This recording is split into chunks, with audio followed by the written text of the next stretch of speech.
Coucou les révolutionnaires! La France est le pays le plus répressif d'Europe en ce qui concerne le cannabis. Et pourtant, c'est celui où on en consomme le plus. Ça vous paraît pas un peu absurde? Aujourd'hui, on va parler d'un sujet qui divise, la légalisation du cannabis. Dans cette vidéo, on va démonter les clichés et voir en quoi la légalisation du cannabis n'a rien à voir avec du laxisme, mais au contraire avec l'efficacité, la santé publique, la sécurité et même la justice sociale.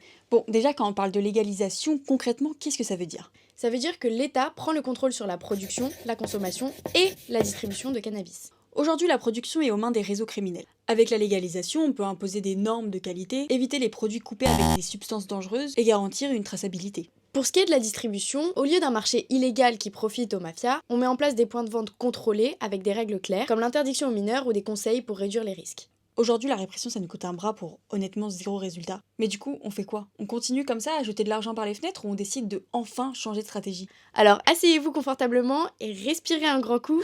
C'est parti! C'est bizarre. Ne commencez pas ces mauvaises manières.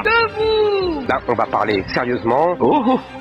L'argument principal contre la légalisation, c'est souvent « le cannabis est une drogue et donc on ne peut pas en proposer en libre distribution », ce qui, de prime abord, paraît complètement logique. Mais en fait, légaliser, ça veut pas dire encourager, ça veut plutôt dire réguler.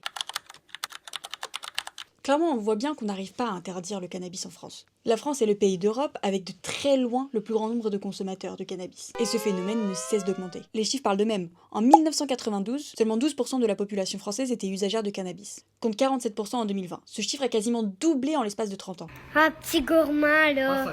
Parallèlement, le nombre d'infractions constatées a été multiplié par 3 en 20 ans.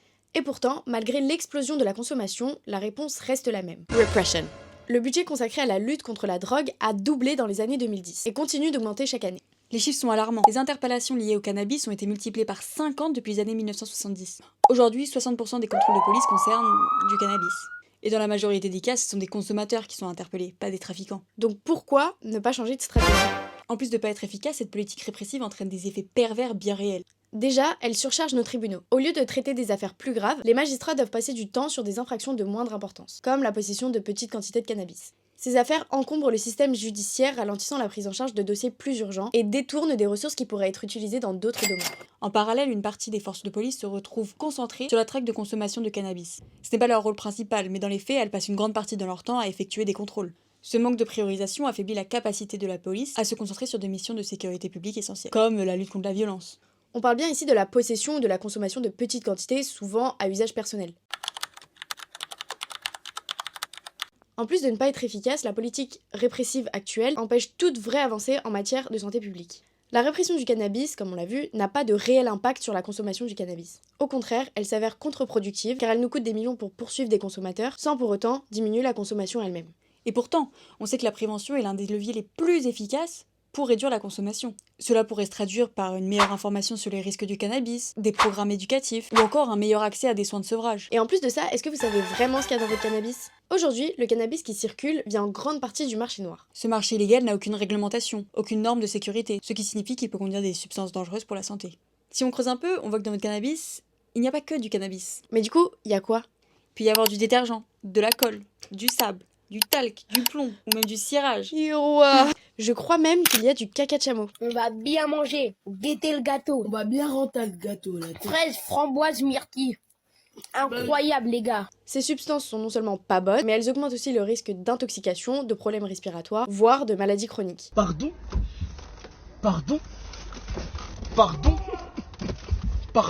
En l'absence de régulation, on expose donc les consommateurs à un danger considérable. Mais ce n'est pas tout. Un autre problème majeur, c'est l'évolution de la concentration en THC, la molécule psychoactive du cannabis.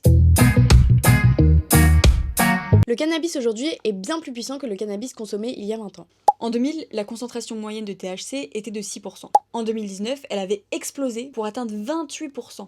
Ce chiffre est énorme et il est crucial de le comprendre. On s'est transformé en prévention de cannabis. Cette concentration augmente le potentiel d'addiction et peut avoir des conséquences délétères sur la santé mentale, notamment en provoquant des symptômes comme l'anxiété, la paranoïa et dans certains cas des psychoses. En légalisant le cannabis, on aurait donc l'opportunité de réellement contrôler la qualité du produit. On tient à préciser qu'on n'est pas favorable à la consommation du cannabis en soi. Mais on est favorable à sa légalisation parce que justement on n'est pas favorable à sa consommation dans des mauvaises conditions. Tant qu'on laisse cela entre les mains du marché noir, on laisse les problèmes se multiplier. La légalisation permettrait de sortir de ce cercle vicieux et reprendre le contrôle dans l'intérêt de la santé publique. Un autre argument super important en faveur de la légalisation du cannabis est son impact sur la sécurité, particulièrement dans les quartiers où les trafics de drogue sont un problème majeur. Comme on l'a dit, actuellement le marché du cannabis est entièrement contrôlé par des réseaux criminels. Ils tirent profit de la demande tout en alimentant la violence et la délinquance. Ces trafics engendrent des conflits violents, des règlements de compte et une précarisation encore plus grande des populations vivant dans ces zones. En légalisant le cannabis, on couperait l'herbe sous le pied de ces réseaux criminels. Le trafic de cannabis serait éliminé puisque les consommateurs se tourneraient vers des canaux légaux et régulés. Cela pourrait aussi avoir un effet boule de neige positif sur la lutte contre d'autres formes de trafic, car cela affaiblirait l'économie parallèle qui finance les réseaux criminels et souvent d'autres formes de délinquance. Au Canada, où le cannabis a été légalisé en 2018, l'État a mis en place des mesures strictes pour encadrer la vente. Par exemple, les peines de prison pour la vente de cannabis aux mineurs ont été sévèrement durcies, allant jusqu'à 14 ans de prison. Cela montre qu'une législation bien pensée et des mesures strictes peuvent non seulement réguler le marché, mais aussi dissuader les comportements à risque et protéger les jeunes de l'accès à la drogue. La légalisation du cannabis pourrait également avoir un effet positif indirect sur d'autres formes de consommation à risque comme le tabac, l'alcool, les jeux d'argent.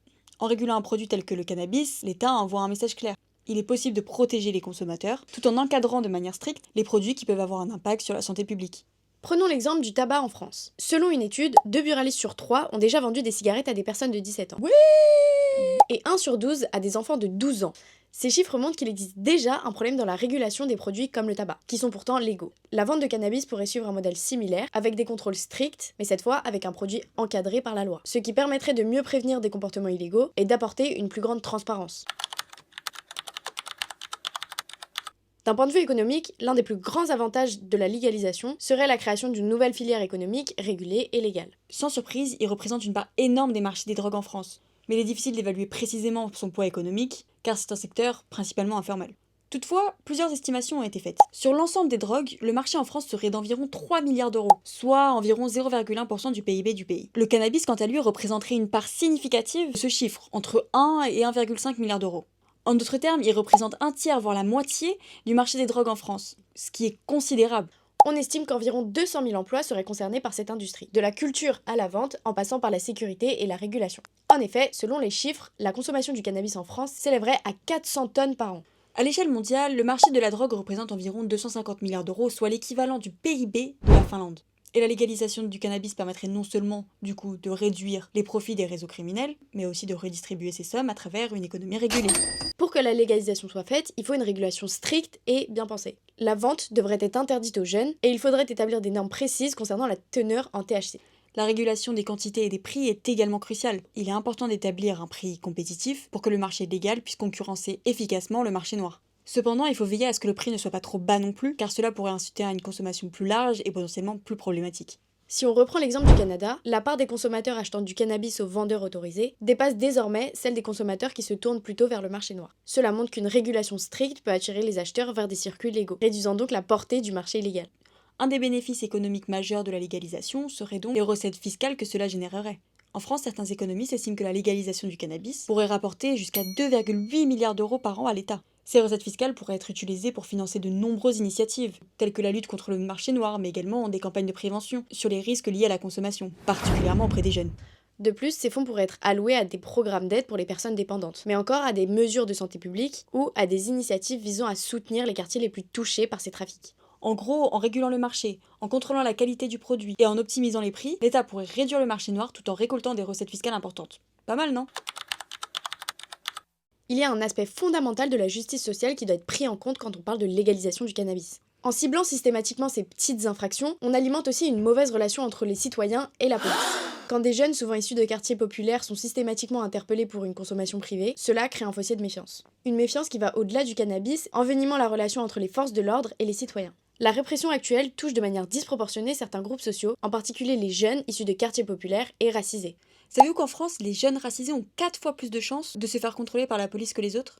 Ce chiffre est accablant, et il montre bien que la politique actuelle ne fait qu'aggraver les inégalités sociales et raciales. Les contrôles aux faciès sont malheureusement une réalité pour de nombreuses personnes. Elles se retrouvent prises pour cible en raison de leur apparence ou de leur lieu de résidence. Clairement, les habitants de quartiers populaires subissent une double peine. D'abord, ce sont les premières cibles des contrôles de police, mais ce sont aussi ces mêmes habitants qui sont les premières victimes du trafic de drogue. La légalisation du cannabis offrirait donc une opportunité de réduire ces inégalités systémiques.